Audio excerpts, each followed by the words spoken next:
Unbelievable. Unbelievable. There we go. Sound check, check. There we go. Thanks for letting me know.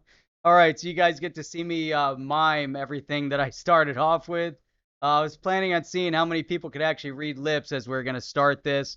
And, and so it was crazy. So earlier today we did a nice interview, and we're working on getting that all set up right now. And the interview is going to be going out premiered over the next couple days. We're looking forward to getting that out there. So it was interesting, but we actually used Zoom and recorded on Zoom. So I had to make all these changes to the setup. So I wasn't sure what was going on. So, all right. So now we got some sound. We got, let's see, Tina Hall's in here. PG Beats is in here. Exhibit Guru, Mr. Bigman. Everyone said no sound, no sound. All right. So now we got the sound going on. Um, so what we're gonna check out today, I want to go over. We're gonna talk a little bit about China. Now, China has come up a number of times in conversation. So I'm kind of interested to see how China develops. But through the conversation, we also really were identifying why is it that China is on such a rapid mission right now implement blockchain, to take control of blockchain, to implement digital currency. There's so many different aspects to look at, and that's what we want to talk about today. That's what we're going to cover right here on the chain. So stay tuned. We're getting ready to talk about it.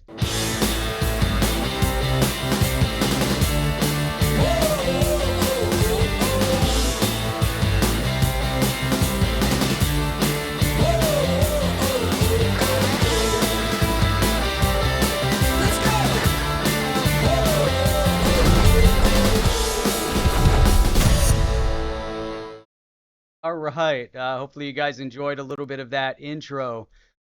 So anyhow, so yeah, if you guys if you're new to the channel, make sure you hit a thumbs up, subscribe if you're not subscribed yet, hit the bell notifier if you want to get notified every time we put up a new video. Now, uh, this is on the chain, so if you haven't checked it out yet, go to onthechain.io. We have a whole group of content creators that are putting together content. Check out the onthechain.io. We got a lot of new developments coming to the website, as well as a podcast which is in development. Also, we have two different channels. So we have On the Chain, where you'll see shorter videos, and then On the Chain Live, where we're going to do live streams as well as premiered videos. So that's really exciting from that perspective. And then if you want to listen when the podcast rolls out, that'll be phenomenal. So um, we got, let's see, who else just bounced in here that I haven't seen in a while? We got Wildstar, we got Matt LaRoche, we've got Steven Chip just bounced in, Vet Bro, XRP Carolina. So lots of great people. Good to see everybody. A lot of amazing things happening right now. You've got the Swell conference coming up. You've got the conference going out in Las Vegas right now. I don't know if you guys earlier, if you tuned in, you saw DAI did a live stream with a whole group, which was which was interesting. And then the Litecoin Foundation was actually live streaming an event that was taking place, and so they were doing a fundraiser, and so that was so. And then Bitcoin Ben was actually bidding on something up there, and it was interesting. Anyhow, so just a ton of excitement right now. You're feeling the sparks fly. We've had some great videos that we've done over the past few weeks. Got a lot more great content coming out. But development wise, we're seeing countries really adopting and adapting different things that are moving towards this regulation or regulatory clarity. We're seeing governments wanting to make blockchain and wanting to make digital currency a part of the everyday life. Now, not all countries. There's still countries that are fighting back, but really interesting. That we're starting to see these changes now. One of the things that has brought, I believe, the discussion to the forefront is Facebook.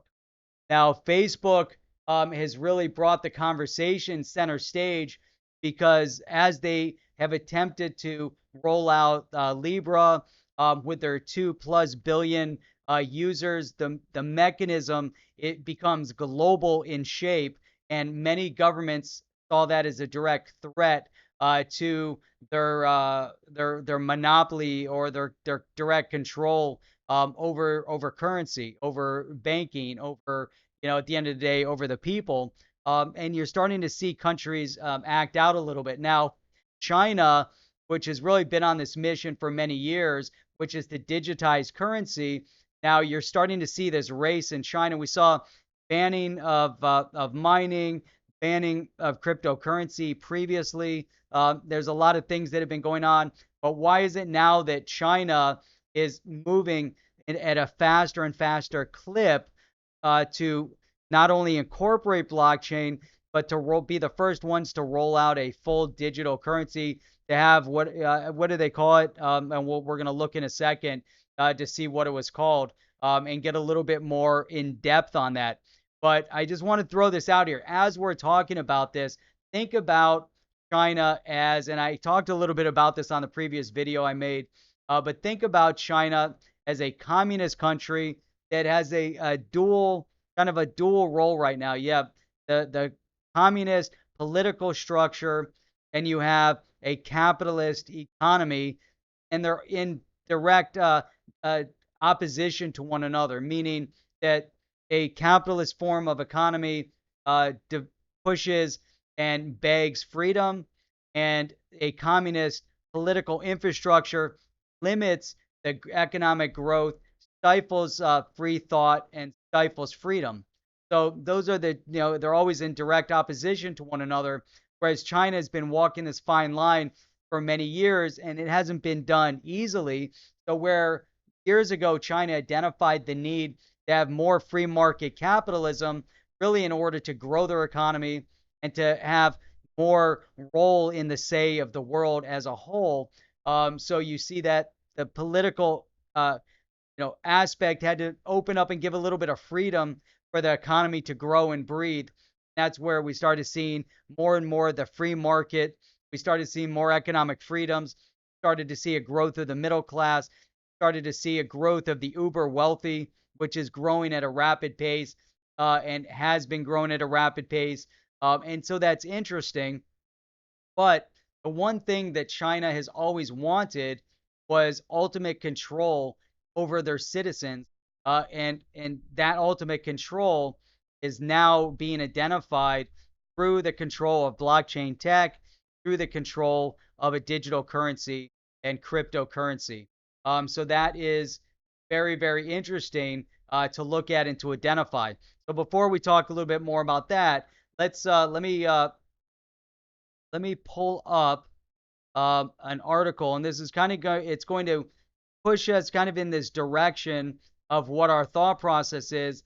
We want to look a little bit more at China as a growing entity economically, an economic superpower in the world, what it's going to take for them to do that, while at the same time they're trying to maintain control over their citizens. And so that is going to be interesting.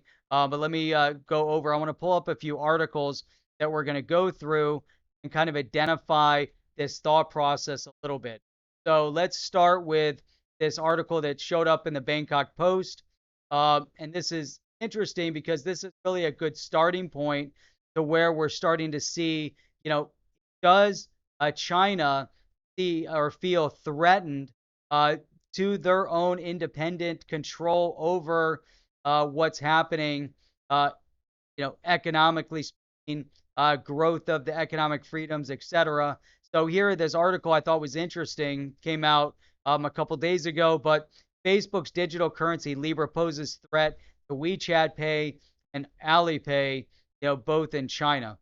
So here we have Chinese tech giant Tencent Holdings has acknowledged that Facebook's proposed cryptocurrency Libra could pose a serious threat to existing digital payment systems, including its own WeChat and Alipay from rival Alibaba. Now, do they see it as an economic competition, or do they see it as a direct competition to what the next objective of the Chinese government is in order to achieve ultimate control over the populace?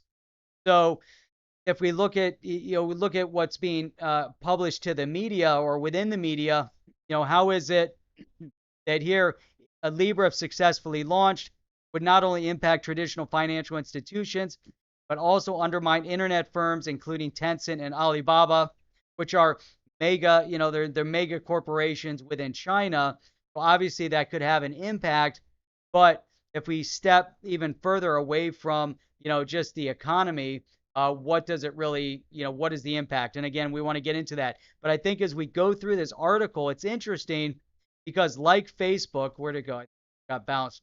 So like Facebook, with their 2+ million, 2.7 billion users globally, we see that, what is it? WeChat, where'd it go? They have about 1 billion. They have 1 billion users. Wait, here we go. WeChat with over 1 billion daily active users, and its WeChat Pay is one of the biggest digital payment services. So obviously there's direct opposition, direct, potential dominance in this space. But in my opinion, I think it goes a step further. And that's really what we want to look at. Now, before we get into that, and I think this is really where we start seeing China making this big move. They're making global, or they're making international news, international announcements on international platforms, where we see that who is this guy? I forget. He's the what is he? The president? No. Who is this guy that was talking finance? Where's his name? Here we dude, I forget his name. Where is it? It's in here someplace. Anyhow, so here we have the fact that they're making a claim that they've been studying this new currency. DCP was what they're going to call it.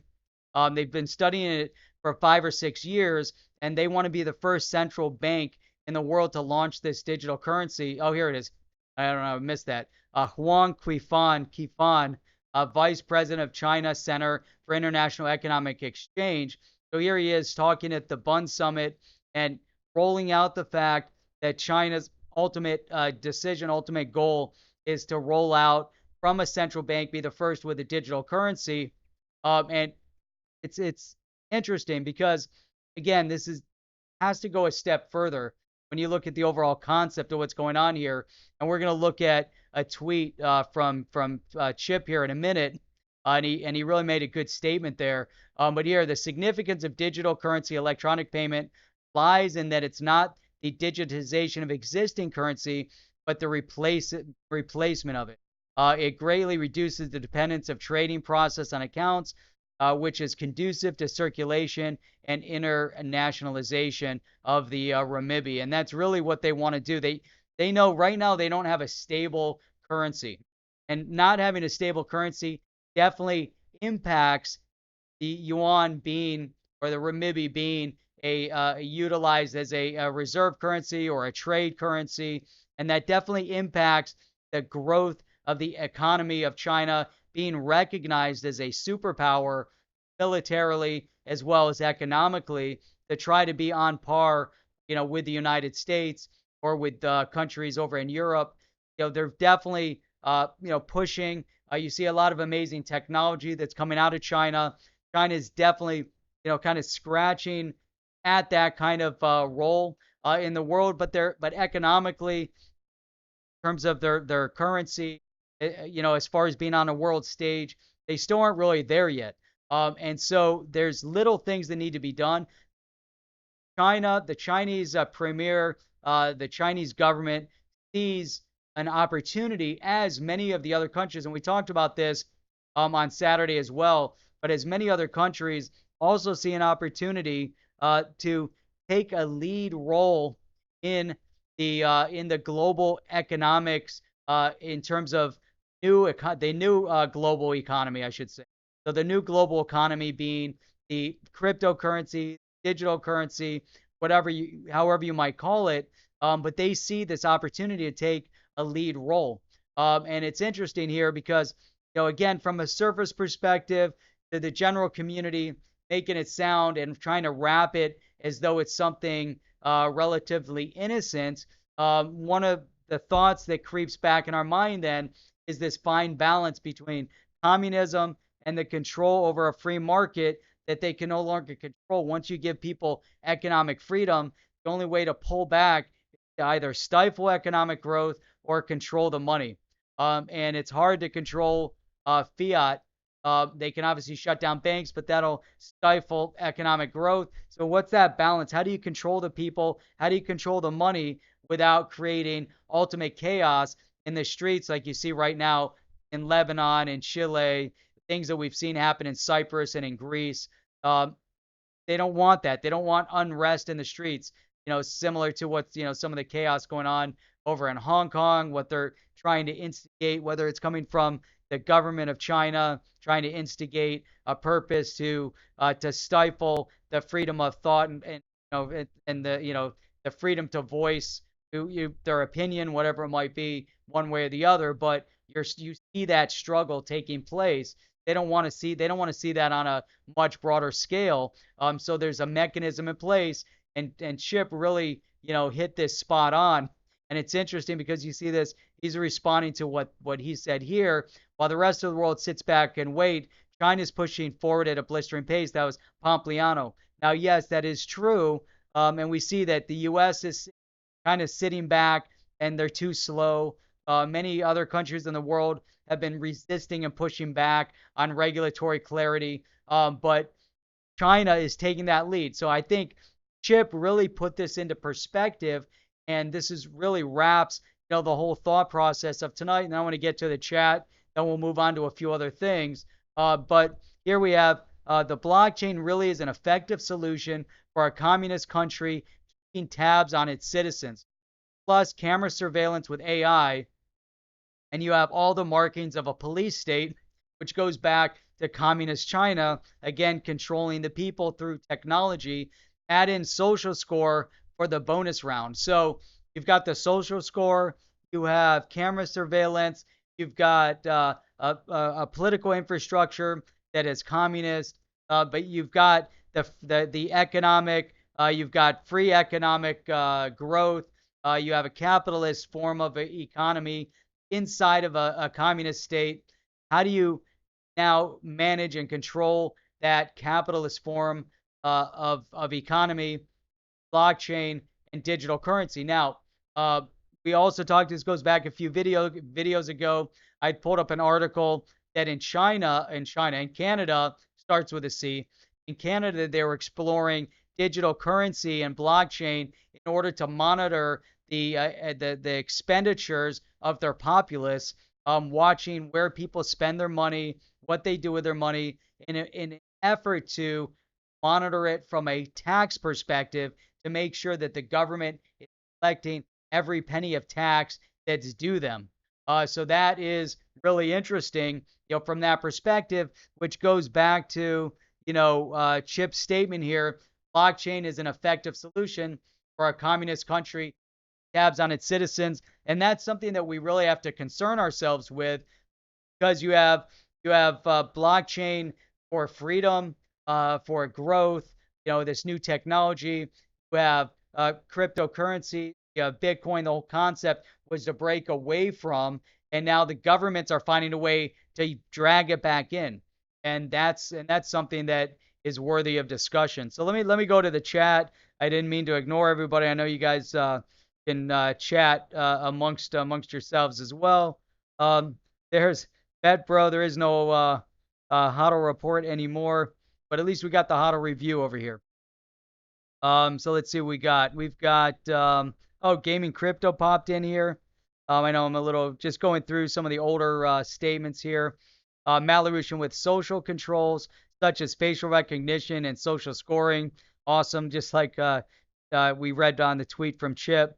Malarusian tracking payments and censoring any criticism of the CCP. That's another amazing point. So right now they have the social score, which would then impact your credit potential, getting a job potential, opening up a bank account potential. Now imagine through AI, if you're able to put all of that stuff into the blockchain, what exactly is the impact when everything is on autopilot? You see what happens within Twitter and Facebook and YouTube when they're on autopilot, managing, and they have their AI managing complaints and yanking people off of the platform that don't deserve to be yanked off because of an automated process. Now you put AI into people's lives on a routine basis that disrupts their employment, disrupts how much money they can make, disrupts everything. If they can shop in a store, disrupts whether or not they can use their credit card, and they manage everything. Now, if you doubt the fact that China is going to utilize blockchain and cryptocurrency in order to manage the people, then all we need to do is look at this next article over here, which I thought was perfect from CoinDesk. China wants Communist Party members to pledge loyalty on blockchain. So that is, pretty insane, right? China's Communist Party is taking its leaders' support for blockchain to heart. Here we go. Following Xi Jinping's bombshell speech last week, urging his countrymen to seize the opportunity created by the tech, which he's really passing some law to make sure they adopt it, CPC released a decentralized app for members to attest their loyalty on blockchain. So now imagine you don't attest your loyalty on blockchain, what happens to you? Open question. I'm sure everybody knows exactly what's going to happen if you don't express your loyalty and you don't thumbprint the fact that you're loyal to to the not just the country but to the communist dictator. So once you attest that loyalty, that transacts everywhere, and that transacts to everybody as well, to everybody in the country, not just those at the highest level in government, but this is everybody. This is urging his countrymen. This is everybody. Attest your loyalty to us on the blockchain, so it's recorded for infinitum, and that is kind of crazy. So according to a post from Propaganda Office on Saturday, the DApp, in literal translation, called "Original Intentions on Chain," no relation to on the chain, by the way, allows members to pledge their allegiance to the party and store it on a blockchain, which can be shared and seen by others. Look at that, right? This is it right there. Boom. Which can be shared and seen by others. And if you don't do it, everybody knows, because through AI, they're going to yank you off the street and say, hey, by the way, why didn't you pledge support? Now your social score is going down. Now you don't have access to credit. If you don't pledge your support, you're not going to get credit. You're not going to get a job. You're not going to go to school. You're not going to do anything. So let's see. That is a specific phrase mentioned by Xi during his remarks, after which it became a significant propaganda and educational campaign for party members to stay committed to their party. This was in 2017. Let's see. Technology behind a Beijing-based company called Lingzhou Tech, which says it's a blockchain developer without much detail on its tech or the team behind it. So this is interesting because, is this where, who really developed it? Who's behind it? Is there an outside organization that's helping them develop this tech? Isn't there, what exactly is going on that they have this tech company developing it? Is the government behind it? Most likely that it's the government that is tying everything up, making this kind of a key objective of the Chinese government now to control and regulate the people through regulating their money. And again, it's extremely difficult to do that when they're using fiat currency, which they've been spending years getting rid of and moving people to a digital form of economy. But even in a digital form of economy, there's still fiat currency, and it's still difficult to maintain and control what the people do. And you can't get someone to attest their loyalty to you by putting a thumbprint. There's no mechanism. There's no automatic mechanism to do that. Let me go back to the channel here. Sorry. Got XRP Connie bounced in here. Let's see. Just going to scroll down to the bottom and try to see if there's no comments over here. Come on, guys. Let's see. Here we go. Bob Moneybags on the chain. It's basically China doing modern day, what is that? Cooping. Hey, I don't know why I've not seen it. Co-oping, co-oping. There we go. Hey, FYI. So earlier today, the zoo, uh, Bob Moneybags had lined up a great great chat with John McAfee. And I had sent a question over to Bob, and Bob asked it. And the first thing that John McAfee said, he said, "Wait a minute, what did you say his name was again?" And Bob said, "Jeff from the Huddle Review." And he said, "Well, the first thing you need to know is don't trust anybody whose name starts with the letter J." And then he went on to answer the question. But I want to thank Bob for reading that question. And I thought that was really cool. So, all right. So then as we get into this, we talk about some of these Chinese crypto projects. Think about some of these companies. These companies are massive companies. Just like Facebook or Google or whatever you got. Baidu is just huge over there, the biggest search engine, similar to what with Google. You got WeChat over there, which is their biggest social platform, similar to like a WhatsApp messaging platform. And all of those technologies are starting to see huge gains. My main concern, and yes, early on, to put it out there, I did invest in Tron. I did buy Tron. I still hold some Tron, but there was a lot of hype in those early days. I would say that there's still some concern, and we look at what is that? Is that Quantum? I think that's what that one is. QTM, VeChain, Ontology, Neon, Tron, Bytem. All of them saw huge gains based on the announcements that were coming out from the announcements from the Chinese premier. Now we've been doing some. We had Eagle. He's on the chain as well. If you check him out on thechain.io. So Eagle had a great, that's cryptocurrency in the wild. But he did a good video on VeChain. He does a ton of videos on VeChain. VeChain as a major kind of Chinese-born crypto. I just want to put out there, I think VeChain's a great project. However, we still need to look at the back end of what the possibility potential is for a China takeover of the cryptocurrency companies. They kind of were born in China, left China, wherever they might operate outside of, because of the climate that wasn't friendly to these up and coming companies. So, important to keep an eye on what's going on over there. And I think this article really hit a lot of things, spot on, to look at some of the things that are going on, right now. And you see that just overall, the Chinese companies that have any tech or any development in blockchain tech or just booming based on that announcement, which is, you could tell again, companies are tied to and are looking for some form of regulatory clarity. The head of the country of China saying that we're investing, that everybody needs to focus on developing and building blockchain. We don't see that even in the United States right now.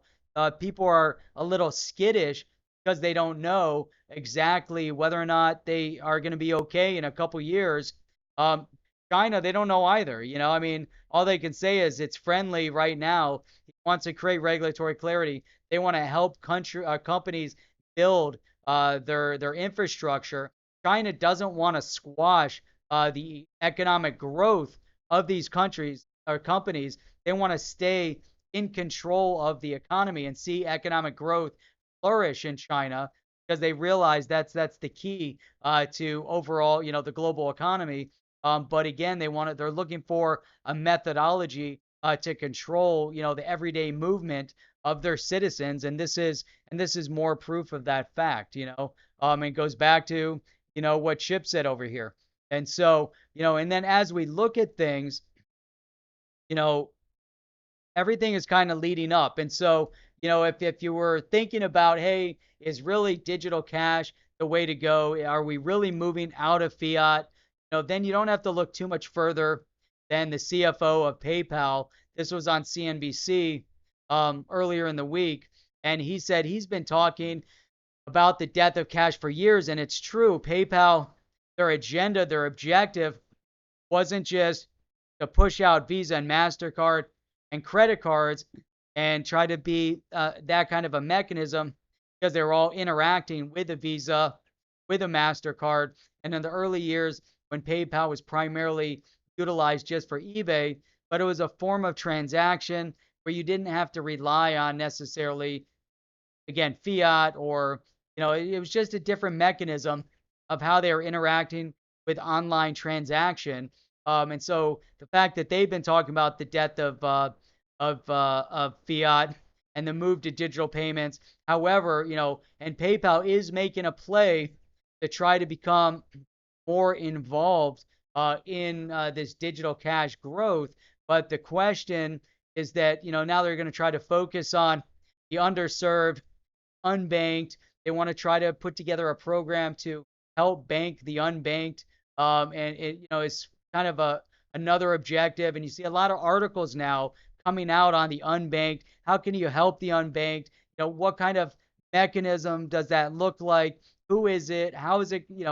So all of a sudden there's this conversation. However, if you go back just a couple years ago, it was only the digital asset space, the cryptocurrency space, that was really concerned about the unbanked, stating, through micropayment, they can help the unbanked move outside of the banking realm, because banking realm is too expensive for many of these people within the unbanked community. They can't function within the banking realm, because again, it's too costly. They don't have that kind of money. If they're not in the banking space, they don't have credit. If they don't have credit, they can't get car loans. They can't get home loans. They can't get business loans. So there's a lot of things that's working against those that are in this unbanked population. The World Bank estimated, according to this article, that it's 1.7 billion people. And it's not just in third world developing countries, because there's a percentage within the U.S. I don't know the exact number, but there's a percentage in the U.S. that are unbanked, that live paycheck to paycheck. And I had a whole video on this maybe months and months ago, talking about the unbanked. And in the United States, their primary mechanism was to go to these check cashing stores that charge exorbitant fees in order for them to get fiat currency, because they live on cash. They cash their paychecks, and they go to cash, and they spend their cash. And they're not involved in any of these other mechanisms. So there's just a lot going on. And so then when you see PayPal talking about this, and they're talking about this move to digital cash, it's telling.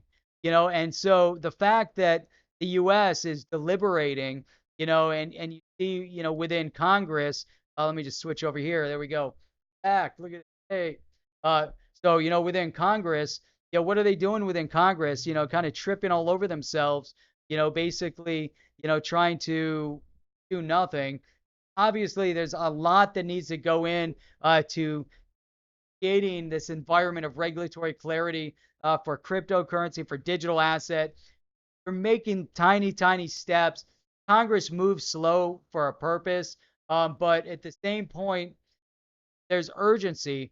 Many within Congress are listening, with deaf ears. They're not paying attention to the urgency of why we need to move into digital currency. They brought Zuckerberg in front of Congress. Zuckerberg explained the urgency, and he, whether it's correct or incorrect, his opinion anyways, that he feels that Libra, only mechanism in place today to take on what's going on over in China. That brings up the whole China discussion all over again. Why is Zuckerberg worried about China? Why are other members of Congress worried about what China is doing in the blockchain space and in the digital asset, digital currency space? Why is it that they're 1.3, 1.4 billion? I don't know what their population is at right now. I know India's at like 1.2 or 1.3 billion, and I think China is just over that. Maybe it's like 1.4 billion, or is it 1.7? I don't know the exact number in China. But that's a massive population, you know. So we have India that has failed to embrace digital asset and blockchain. There's a lot more that has to go on there. There's blockchain and the tech that's going to take place on the back end in India, but China is needs to be focused on because again, for all the things that we just talked about, that's definitely a purpose. 1.9 billion. Rain, what's up, man? Good to see you on. Notorious XRP, what's going on? Good to see you on here. 1.9 billion. I can't even imagine. Imagine that we got what 350 million, 3 million, 300 million, 320. I forget the latest count in the US. I don't know. We don't have an exact census count now with the illegals that are in the country too, but we're somewhere in that sphere. Could you imagine? It amazes me too because China's got such an immense wealthy class. I don't know what that amounts to, but I know that in India, that the latest estimates, this goes back a number of years, so it's not latest for the last time I was in India meeting with people, but the estimates at that point put the wealthy class in India at around 300 million people. 300 million wealthy people in India, but there's 1.3 billion. So then there was another, 600 million that were in a middle class environment, and then a ridiculous amount, or was less than that. I mean, it was this huge amount of people that were just in absolute poverty, and it might have been closer to like 700 million or something like that. I forget in poverty. It was just like this ridiculous balance, and when you see the poverty, it's staggering.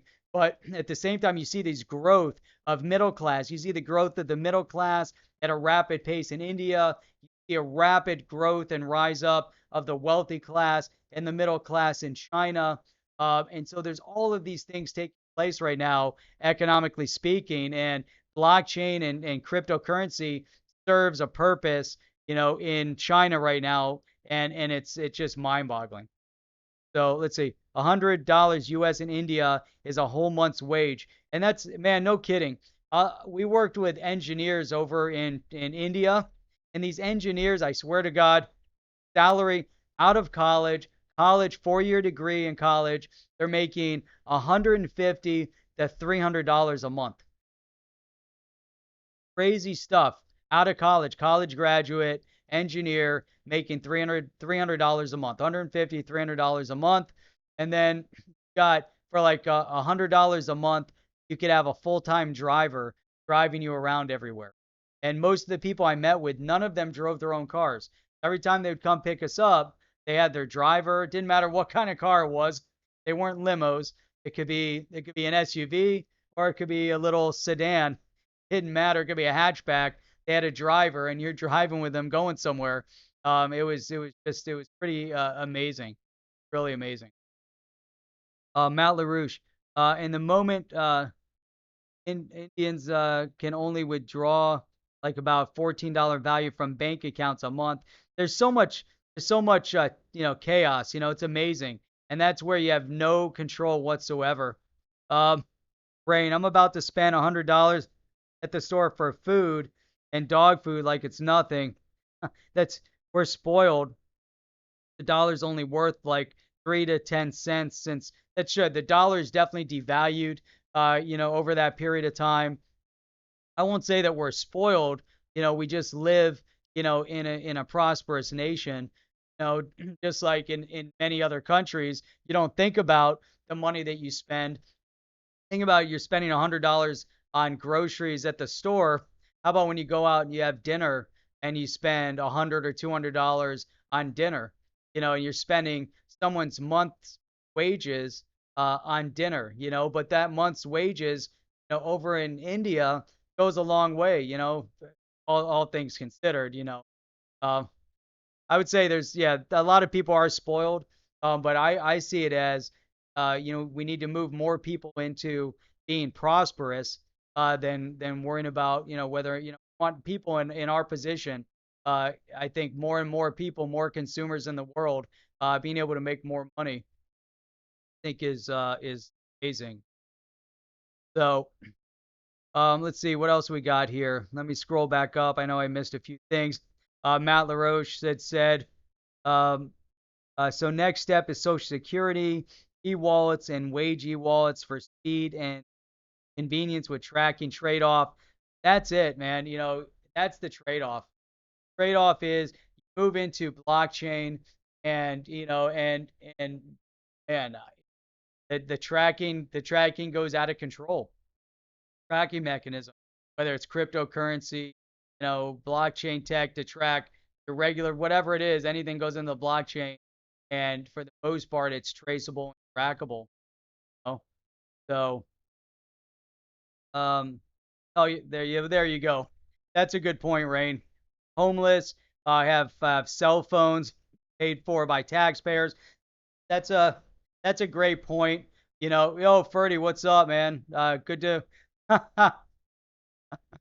yeah, my name. Yeah, that's all right.